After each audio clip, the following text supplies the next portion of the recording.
অভিজ্ঞতা থেকে যে একটা কথা যখন বলি না, পুরা একটা লাইনের মধ্যে থেকে মাস থেকে কয়েকটি শব্দ নিয়ে নিজের মনের মাধুর্য দিয়ে সাংবাদিক ভাইয়েরা এমনভাবে বিকৃত করে, অর্থাৎ আমার বক্তব্যের অবস্থা শেষ। তো দয়া করে এই কাজটি করবেন না। আপনাদের আজকে আমন্ত্রণ জানিয়েছি আমাদের ছোট ভাইরা, আমাদের উত্তরসূরিরা, মজনুর রবিনেরা এবং ঢাকা মহানগর নতুন কমিটি, আমি ওদেরকে শুভেচ্ছা জানাচ্ছি এবং ওদের অত্যন্ত একটা ভালো কাজ করেছে, যেটা আপনাদেরকে আমন্ত্রণ জানিয়েছে আজকের মত বিনিময় সভায়। সাংবাদিকরা বেশ খোলামেলা কথা বললেন, আমার কাছে ভালোই লাগলো, এটা খুব খারাপ হয়নি। আমি ধন্যবাদ জানাই আমাদের ছোটো ভাইদেরকে। তো আমি প্রথমেই একটা কথা দিয়ে শুরু করব, সেটা হলো আমার ছোটো ভাই সালাম একটা বক্তব্য রেখেছে, বলেছেন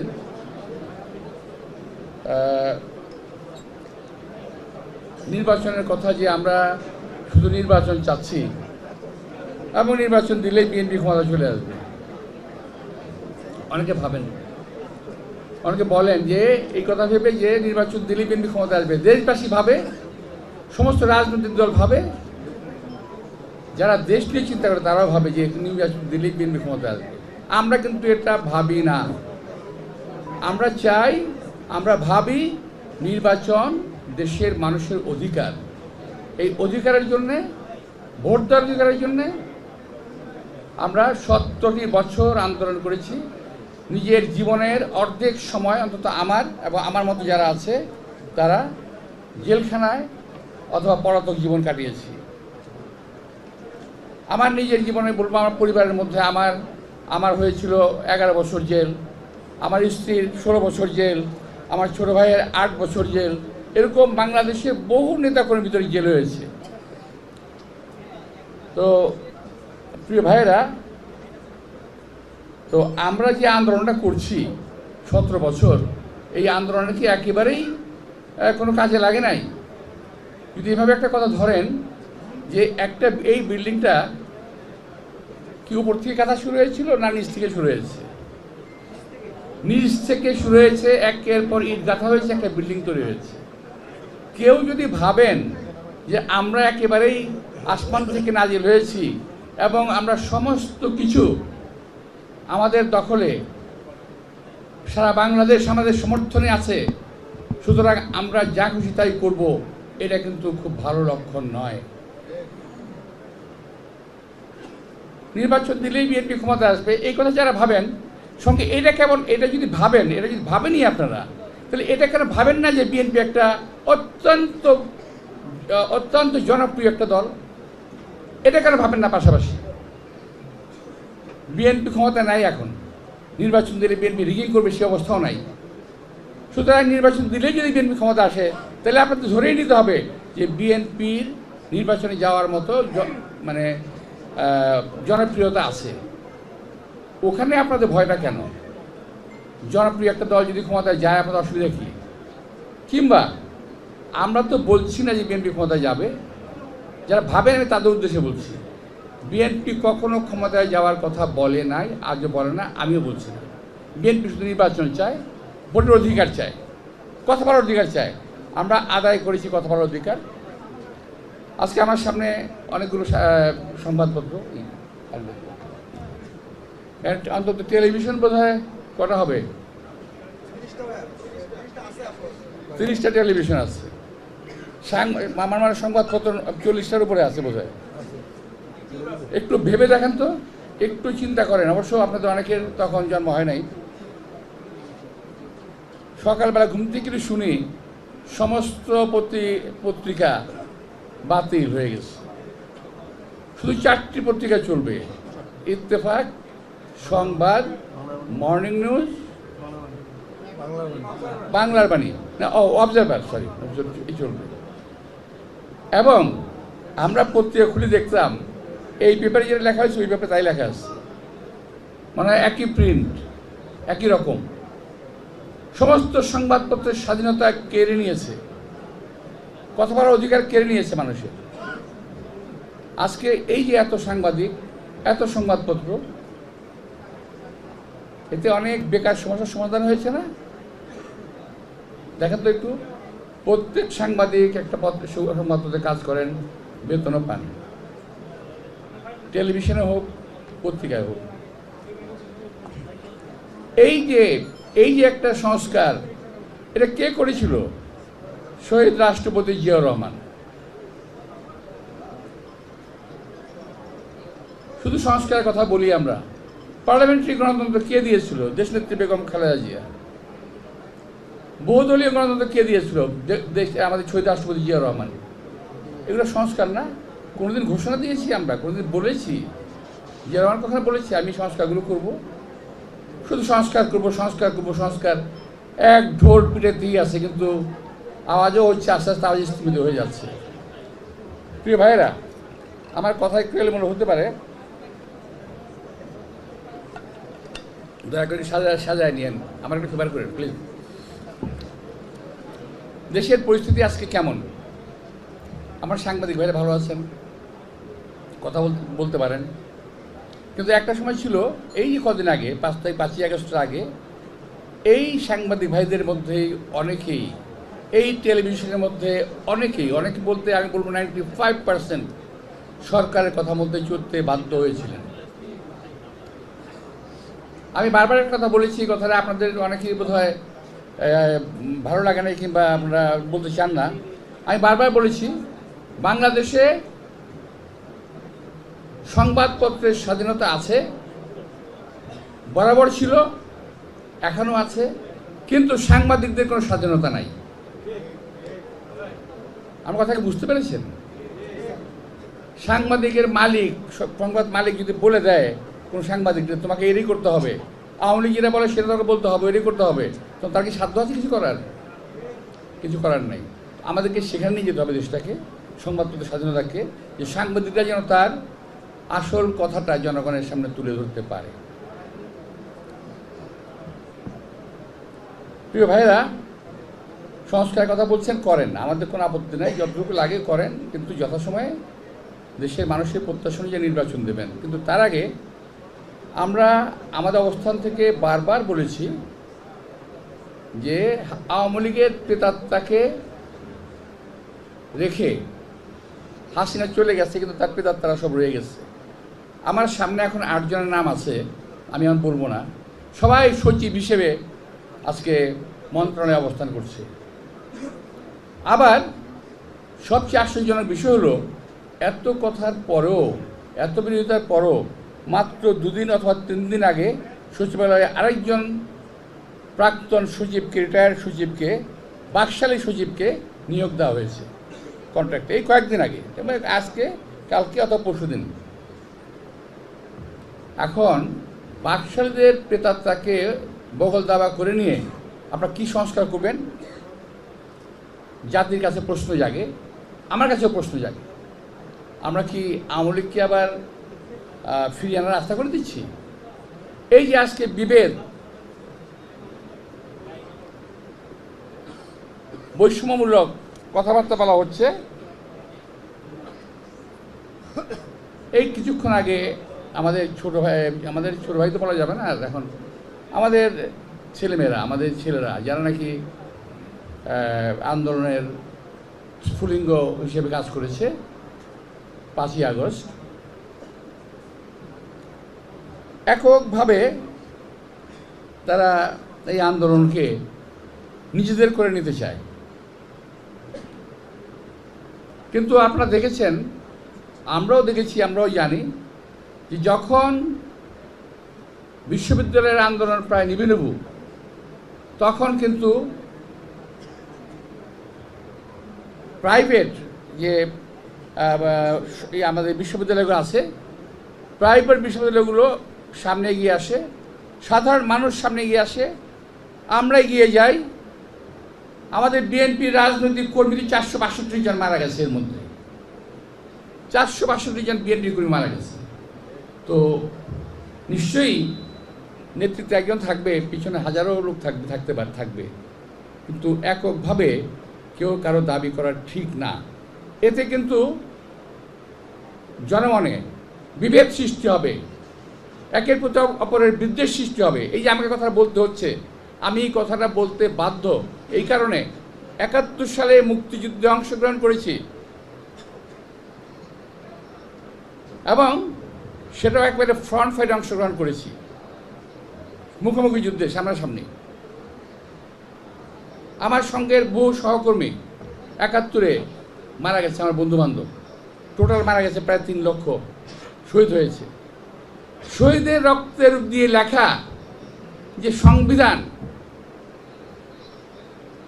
সেই সংবিধানকে যখন কবর দেওয়ার কথা বলা হয় তখন কিন্তু আমাদের কষ্ট লাগে।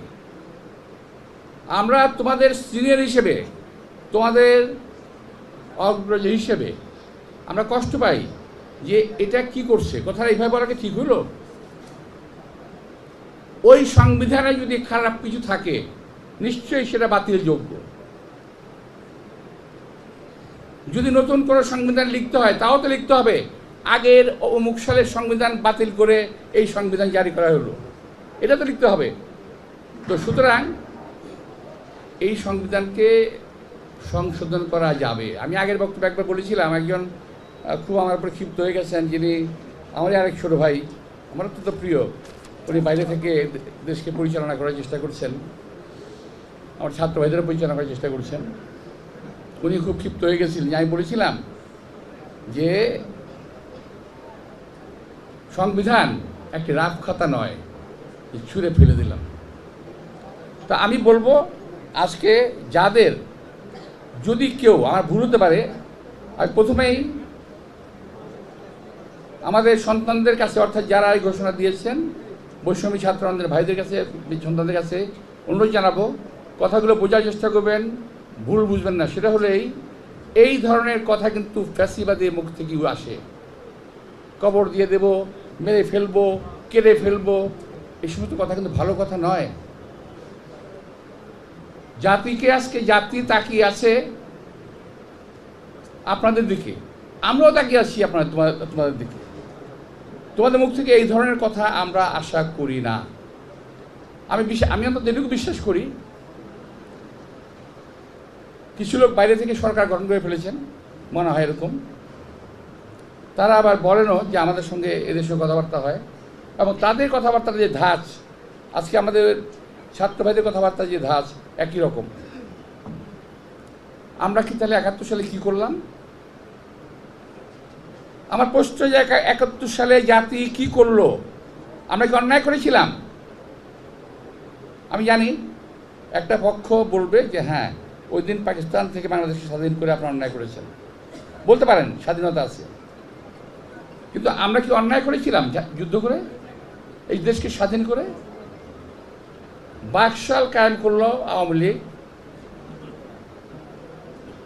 হাসিনা দেশটাকে 15 বছরে শেষ করে দিল। আমি কালকে বলেছি প্রায় ভারতের অঙ্গরাজ্যে পরিণত করেছিল। এখান থেকে উদ্ধার করার জন্য তো আমরা 17 বছর আন্দোলন করছি। আমাদের আন্দোলনের, আমাদের কথায় কোনো মূল্য নাই। এককভাবে কোনো মতামত না নিয়ে, সিনিয়রদের সঙ্গে কথা না বলে এই কথা বলে তাকে ঠিক হলো? আমি ৭২-এর সংবিধানের সমর্থক নই, আমি ৭১-এর মুক্তিযুদ্ধের রক্তের সমর্থক। আমি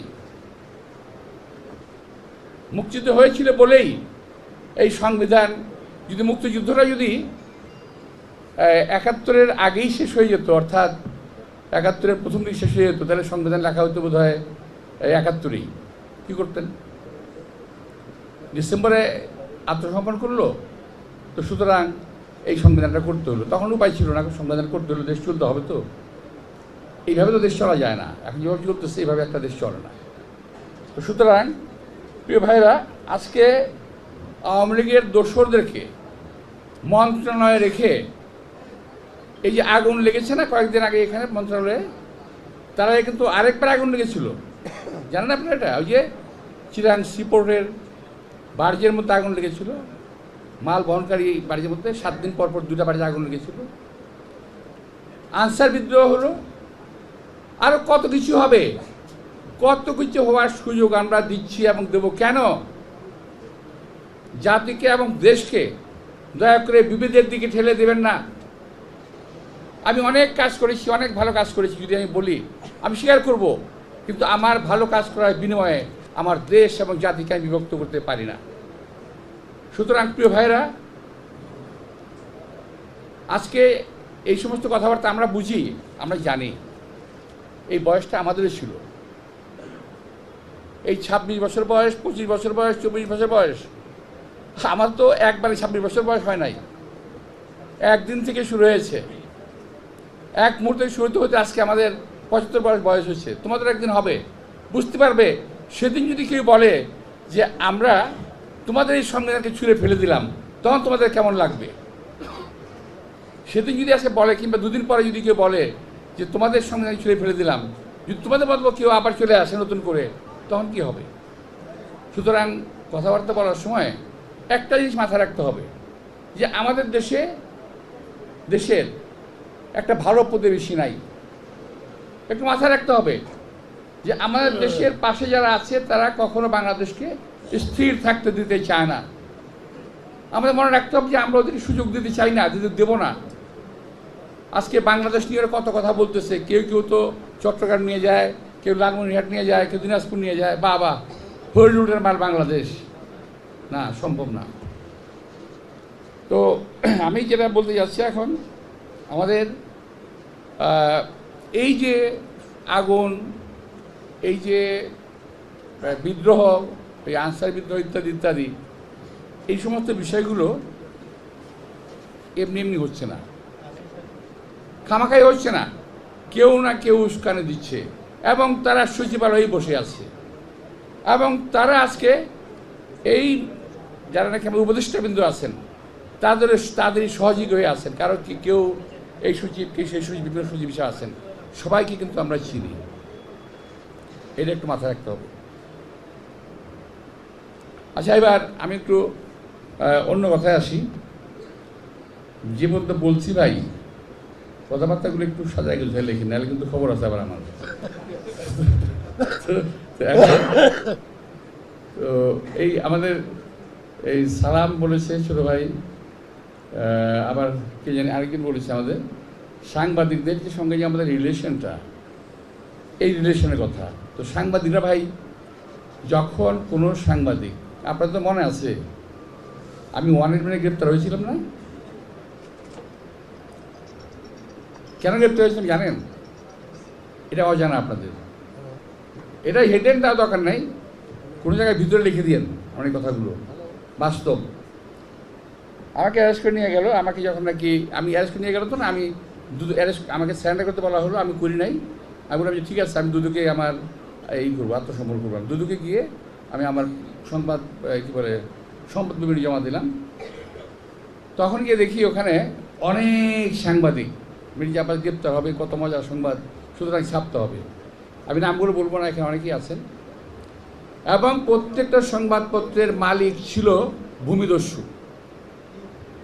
I am sorry to say, প্রত্যেকটা আমি বলে দিতে পারি, বাই নেম বলতে পারি, এবং প্রত্যেকেই আমার দ্বারা আক্রান্ত।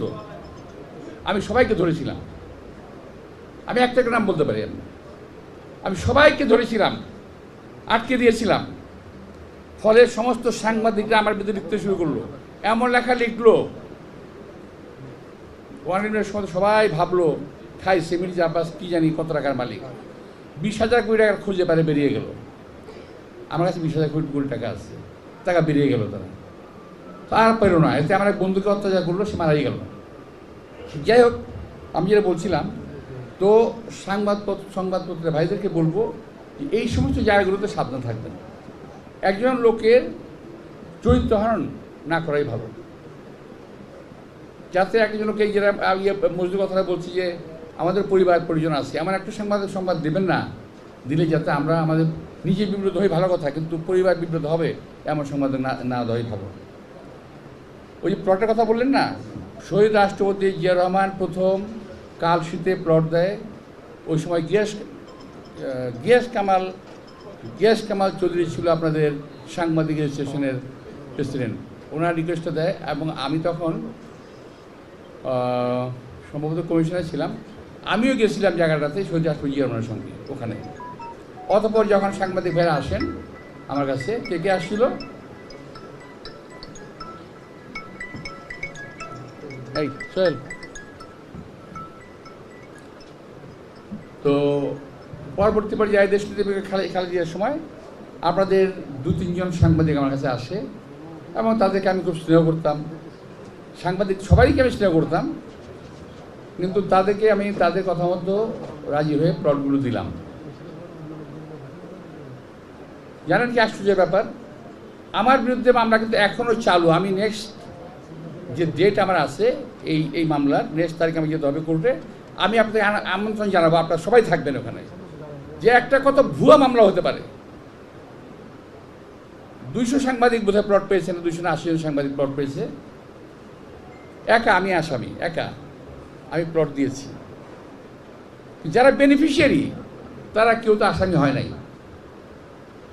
আর যারা বেনিফিশিয়ারি তারা যখন দেখে যে এই মামলা আমাকে গ্রেপ্তার করা হলো, একটি কথা সংবাদপত্র লেখে নাই।